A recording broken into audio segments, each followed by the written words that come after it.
Hello दोस्तों, है ना।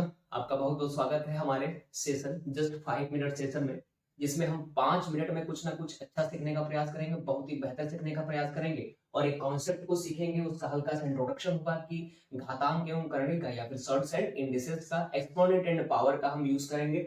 हम देख रहे हैं कि हमारे पास एक बहुत सा प्यारा सा क्वेश्चन क्या आया है ना, कि अगर x to the power x is to the power 2 is equal to 16 है, तो हमें x की वैल्यू फाइंड आउट करनी है। हमें x की वैल्यू क्या फाइंड आउट करनी है, ठीक है। तो इसको हमें सॉल्व करना है और x की वैल्यू लेकर के आने हैं। ये जो क्वेश्चन है कभी कभी किसमें ओलंपियाड में पूछ देता है या फिर कोई कॉम्पिटिटिव एग्जाम में उसमें पूछ देता है ना। तो हमें कुछ रूल्स जो है वो पता होने चाहिए, है ना। घातांक एवं करणी के अगर a to the power x है और इसका पावर y है, तो इन दोनों घात का आपस में क्या हो जाता है, गुणा हो जाता है। क्या हो जाता है, गुणा। ठीक। अगर हम क्या करें, 2 is to the power 3 is to the power 4 अगर लिख रहे हैं, तो इसका मीनिंग है 2 is to the power 3 into 4। जो आंसर क्या निकल करके आता है, 2 is to the power 12। 2 is to the power 12।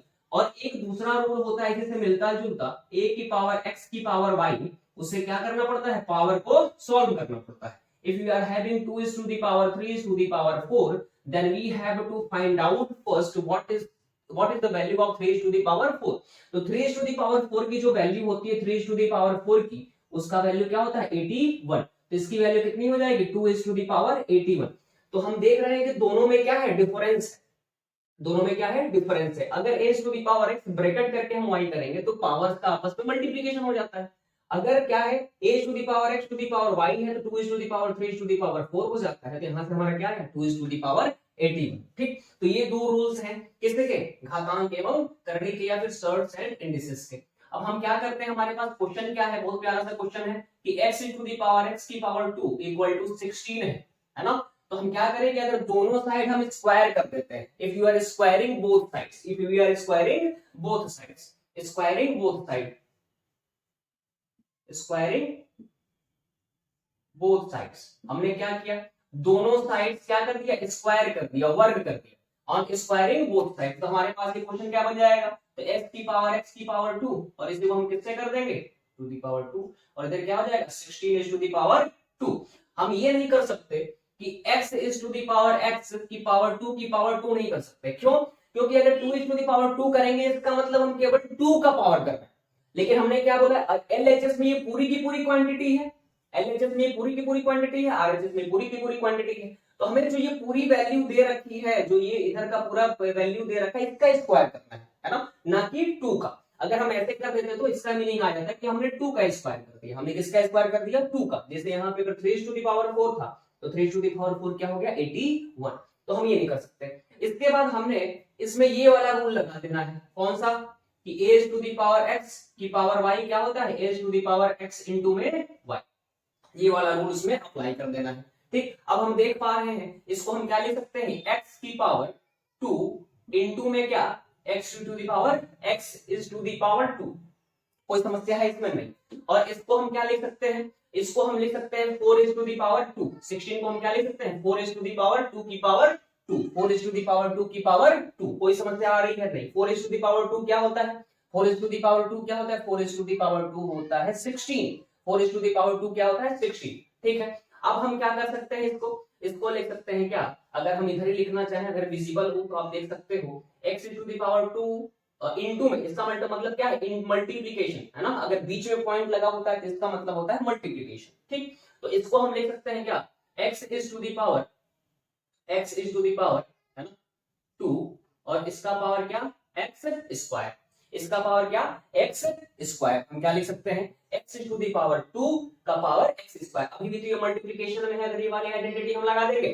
ठीक। और इधर ये क्या हो गया, अगर 2 का मल्टीप्लिकेशन 2 से तो कितना हो जाएगा, 4 is to the power 4। 4 is to the power 4। ठीक। अब हम क्या कर लेते हैं, तो if we are considering x square is equal to y, अगर हम क्या कर लेते हैं, x स्क्वायर को y के बराबर मान लेते हैं, तो हमारा ये जो है ये क्या बन जाएगा, एलएचएस की क्वांटिटी को हम क्या लिख सकते हैं, फिर y is to the power y, और इधर क्या हो जाएगा, 4 इज टू दी पावर 4। तो अगर हम कंपेयर करते हैं दोनों साइड को, तो हमें क्या मिलता है, y की वैल्यू कितनी मिल जाती है, y is equal to 4। y is equal to 4, और हमने क्या कंसीडर कर रखा था, x square is equal to y, x square equal to y। ठीक, तो x square is equal to y है, इसका मतलब x square is equal to क्या हो जाएगा 4, और जब हम this implies that x is equal to क्या रूट 4 है ना, और जब रूट 4 करेंगे तो क्या हो जाएगा x is equal to plus minus x is equal to क्या आ जाएगा प्लस माइनस 2, और अगर आप यहाँ विजिबल ना हो क्या लिख सकते हैं x is equal to plus under root 4 का मतलब क्या होता है इधर क्या है 1 बाई इधर क्या है 2 अंडर रूट, इसको हम क्या लिख सकते हैं x is to x equal to हम इसको लिख लेते हैं 4 is to the power 1 by 2, ठीक है 4 is to the power 1 by 2। अब क्या कर लेना है 4 को हम क्या लिख सकते हैं 2 की पावर 2 और इसी का पावर 1 बाई 2 कर सकते हैं बिल्कुल। तो x इज इक्वल टू कितना आ जाएगा x इज इक्वल टू कितना आ जाएगा प्लस माइनस 2। तो हमने x की वैल्यू कैसे फाइंड आउट कर ली, हमने ये बेसिक सा रूल लगाया किसका एक्सपोनेंट एंड पावर का कि a to the power x की पावर y अगर ब्रैकेट के साथ में है तो पावर का आपस में मल्टीप्लिकेशन हो जाता है, पावर का आपस में क्या हो जाता है मल्टीप्लिकेशन। अगर ये बस ये ना समझिएगा कि दो ही पावर दी हो, अगर ऐसा कुछ दिया हो a की पावर b की पावर c की पावर d, तो इसका मतलब हो जाता है a की power b into c into d। अगर ऐसा है ऐसा स्ट्रक्चर है सवाल का ब्रैकेट के ऊपर ब्रैकेट उसके बाद पावर्स लगते जा रहे हैं तो सब पावर्स का आपस में क्या हो जाता है मल्टीप्लिकेशन, ठीक है। तो ये हो गया हमारा आंसर। हमने क्या किया इस x to the power x की पावर 2 दे रखा था, इधर दे रखा था 16 है ना, हमने क्या किया बोथ साइड स्क्वायर कर लिए, क्योंकि अगर लीनियर इक्वेशन हम सॉल्व कर रहे हैं तो कोई भी ऑपरेशन अगर हम एक साइड पे करते हैं तो हमें सेम साइड पे, अगर हम कुछ प्लस कर रहे हैं तो दूसरे साइड भी प्लस करना पड़ेगा, कुछ माइनस कर रहे हैं तो दूसरे साइड भी माइनस करना पड़ेगा, है ना, सेम वैल्यू को स्वयं वैल्यू को। अगर किसी वैल्यू से हम एक साइड को if you are multiplying LHS or RHS by certain value, then we have to multiply both sides by that particular value। तो ये होती है कहानी किसकी लीनियर इक्वेशन की। तो हमने बोथ साइड क्या कर दिया स्क्वायर कर दिया, है ना। जब बोथ साइड स्क्वायर किया तो इसमें हमने क्या कर दिया रूल लगाया कौन सा a to the power x की पावर y।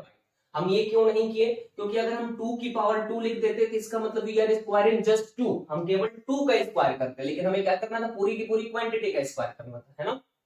हमने किया फिर इसमें भी वही रूल लगा दिया, इसको हम क्या लिख सकते हैं 2 इंटू एक्स का स्क्वायर। हमने फिर क्या कर लिया x to the power 2 x to the power 2 हो गया ये, है ना। हमने एक्स स्क्वायर को क्या कंसीडर कर लिया y, तो एक्स स्क्वायर को कंसीडर कर लिया तो इसको हम क्या लिख सकते हैं y to the power y, और इधर ये क्या हो गया 4 टू द पावर 4। तो हम जैसे ऑन कंपेयरिंग बोथ साइड्स तो हमें y की वैल्यू कितनी मिल जाती है, हमें y की वैल्यू मिल गई 4। एक्स स्क्वायर इक्वल टू क्या हो गया 4, क्योंकि y को हमने क्या मान रखा था एक्स स्क्वायर, y को हमने क्या मान रखा था एक्स स्क्वायर। इसका मतलब x इज इक्वल टू क्या हो गया अंडर रूट 4 और x is equal to plus minus 2। ये हो गई हमारी कहानी। अगर आपको डिटेल में पढ़ना है किसी भी कॉम्पिटिटिव एग्जाम को किसी पर्टिकुलर टॉपिक को तो आप हमारे चैनल को विजिट कर सकते हैं, सब्सक्राइब कर सकते हैं। हम अपने चैनल का जो लिंक है उसको डिस्क्रिप्शन बॉक्स में शेयर कर देंगे, है ना। तो जितनी भी डिटेल टॉपिक आपको चाहिए एसएससी से रिलेटेड कॉम्पिटिटिव एग्जाम से रिलेटेड तो हमारे चैनल पे ये अवेलेबल है बिल्कुल बेसिक से और बिल्कुल डिटेल्ड वे में। So thank you and have a nice day.